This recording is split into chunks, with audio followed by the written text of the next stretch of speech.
स्वागत है दोस्तों आप सभी का हमारे चैनल पर। दोस्तों भारत में जीएसटी को आए लगभग 3.5 साल हो गए हैं। जीएसटी भारत में 1 जुलाई 2017 को लागू हुआ था, लेकिन अब तक यह बहुत से लोगों को समझ में पूरी तरह से नहीं आया है। तो आज के इस वीडियो में हम आपको जीएसटी को सरल शब्दों में समझाएंगे। तो आइए वीडियो शुरू करते हैं।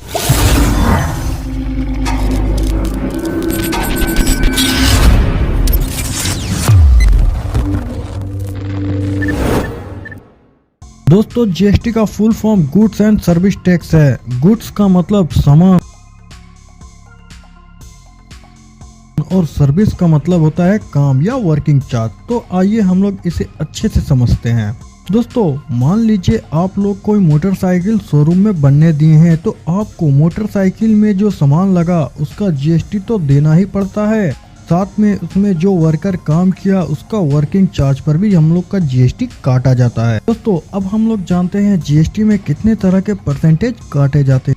तो आपको बता दें इसमें 4 तरह के परसेंटेज काटे जाते हैं। पहला 5%, दूसरा 12%, तीसरा 18% और चौथा 28%।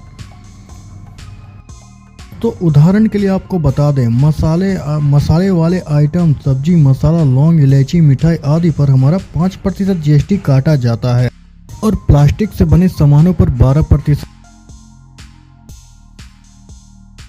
इलेक्ट्रॉनिक सामानों पर 18% तथा सीमेंट इत्यादि पर 28% काटा जाता है। दोस्तों आपको अगर जानना है कि सारे सामानों पर कितना प्रतिशत कटता है तो आप गूगल पर सर्च कर सकते हैं, आपको वहां ये सारे चीज अवेलेबल है। दोस्तों अब हम अगले पॉइंट पर आते हैं। तो अब हम आप लोग को बताते हैं जीएसटी में इनपुट और आउटपुट क्या है। तो दोस्तों आप लोग को स्क्रीन पर एक बिल दिख रहा होगा, यह हमारा परचेजिंग का बिल है। तो सबसे पहले दोस्तों हम लोग आपको यह बताते हैं कि आप कैसे पहचानेंगे कि यह परचेज बिल है या सेल बिल है। तो ऊपर पहले नंबर पर आपको बता दें कि सेलर का डिटेल होता है और दूसरे नंबर पर परचेजर का डिटेल होता है। इससे दोस्तों हम लोग आसानी से यह पता कर सकते हैं कि हमारा यह सेल बिल है या परचेज बिल है। दोस्तों आपको जीएसटी नंबर से भी मिलाकर अपना बिल को देख लेना है। दोस्तों आप लोग देख सकते हैं कि यह हमारा एसीसी बिल का परचेजिंग बिल है।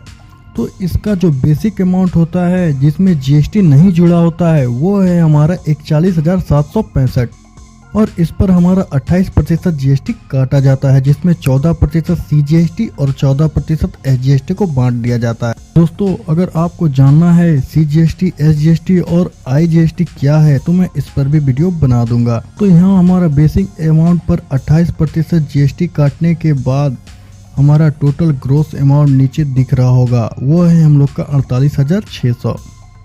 तो दोस्तों यहाँ जो हमारा सीजीएसटी और एसजीएसटी का अमाउंट है वो हमारा इनपुट है। यह अमाउंट हमारा इनपुट में जुड़ जाता है। इस बिल के मुताबिक हमारा इनपुट सीजीएसटी 5,315.58 प्लस एसजीएसटी 5,315.58, तो कुल मिलाकर हमारा इनपुट 10,631.16 है जो हमारे इनपुट पर जुड़ जाता है। तो यह हमारा परचेज बिल है। दोस्तों हमने जिससे यह सामान खरीदा उसके तरफ से यह सेल बिल होगा। तो आइए हम इसको सेल बिल के नज़रिए से देखते हैं। तो इसमें परसेंटेज में कोई चेंजेस नहीं होता है, वो हमारा 28% ही कटेगा और यहाँ पर हमारा सीजीएसटी और एसजीएसटी आउटपुट होता है, यानी हम इसे टैक्स भी कर सकते हैं। मान लीजिए आपके पास कोई इनपुट नहीं है और आपको यह सेल बिल अपने रिटर्न में शो करना है। आप अपना इनपुट चढ़ाते हैं या आपका इनपुट 10,000 से ऊपर आपका पहले से ही है तो यह टैक्स से एडजस्ट हो जाता है।